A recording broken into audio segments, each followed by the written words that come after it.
Recently, we told you on this program about the wave of demographic change that has transformed the city of Hazleton, Pennsylvania. In the year 2000, Hazleton was less than 2% Hispanic. Today, thanks to mass immigration, Hazleton is majority Hispanic. More than half of the residents there speak a language other than English at home.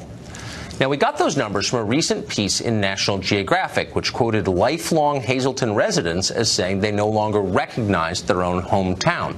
They didn't hate immigrants. Most Americans like immigrants. But this was too much change. In fewer than 20 years, the culture their parents and grandparents had built evaporated. They never asked for any of that. It was just imposed on them. They were bewildered, understandably. But not everyone understands or even cares. This morning, CNN ran a hit piece on that segment. Writer Ron Brownstein described it as, quote, an extraordinary screed against diversity, whatever that means.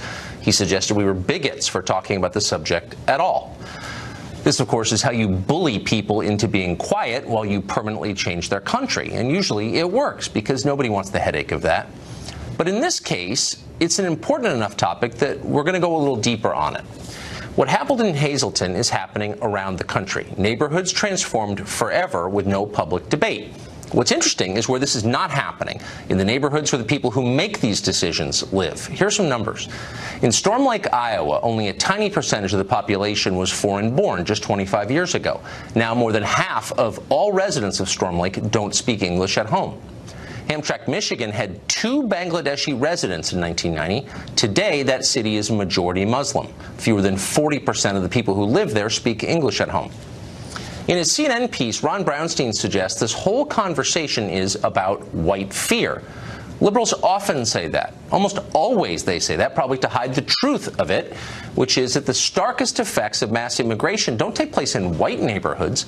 They take place where native-born African Americans live. For example, not so long ago, Compton, California, the famous Compton, was the largest black community west of the Mississippi. Today, only a third of Compton's population is African American. The rest is Hispanic.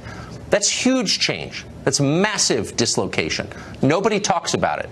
People like Ron Brownstein shout them into silence. But it's real, and for a lot of people who used to live there, it's traumatic. Now let's consider how the other half lives, the people who are making these decisions about immigration and demographic change. Are their neighborhoods changing like Hazleton and Storm Lake and Compton? Come on, you know the answer to that. LA County is now overwhelmingly Hispanic, but not upper-income Malibu, where the famous liberals live, where everybody supports these changes. Malibu is still 80% white, 87% white, actually. New York City, diverse place, of course, but not in Michael Bloomberg's neighborhood. His zip code is 82% white. It's less than 5% Hispanic. It's still 1985 where Michael Bloomberg lives. It probably always will be. That's the point. Same with Barack Obama's neighborhood here in Washington. That zip code is less than 8% Hispanic. Meanwhile, just across the river in the suburbs in Virginia, more Spanish speaking every year. Obama loves that. He just doesn't want to live near it. Diversity for thee, but not for me. You see how it works, no matter what Ron Brownstein tells you. Lou Barletta was the mayor of Hazleton, Pennsylvania. He was attacked, harshly attacked, for trying to fight changes to his city. Today he represents Pennsylvania in Congress, and he joins us tonight. Congressman, thanks for coming up. Good to be here, Tucker. So I just want to restate, because I don't think you can say it enough, that I think most people like immigrants because most immigrants are great, including the ones in your hometown. It's really a question of who gets to decide what the changes are and how big they are. And I always wondered, for a town like Hazleton, do the people who live there have any say in it at all? No, they didn't have any say in it, Tucker, and I was at the forefront of that issue in Hazleton, where we saw a very sudden migration of newcomers coming into the city with no real explanation as to why it was happening and why Hazleton. And it is startling for a community to see a change like that. And to give you a good example, in the year 2000, English as the second language in the Hazleton area school district, the budget, it was $500. 5 years later, it was $1.5 million.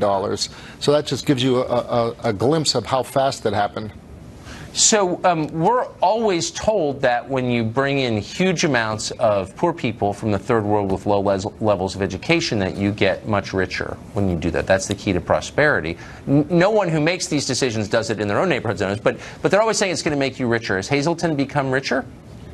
No, and quite the opposite. It becomes much more difficult when your income tax goes down. Our population grew by 50%, but our tax revenue stayed the same, and that's when we realized we not only had an illegal immigration problem on top of it all, but no, when people are coming in and are of the lower income or the lower end of the economic ladder, it's less tax money that you're getting, and it becomes more difficult to provide services. So why do all the experts like Ron Brownstein at CNN say that you're a bigot if you have concerns? And they're telling you that you're richer and happier. Why won't you admit it? Sure. I had this discussion. I was on a panel with Mayor Bloomberg at one time when he said, New York City's economy would crash if it didn't have illegal immigrants. Who would wash our dishes? Who would bus our tables? Who would clean our hotel rooms? But in small towns like Hazleton, where it's very transparent, it's an entire different story. Yeah, it is. And I noticed that Michael Bloomberg's census tract in New York is like 5% Hispanic. So he's a hypocrite like the rest of them. You are not, though, Congressman. Thank you for joining us. Thank you. Thank you, Tucker.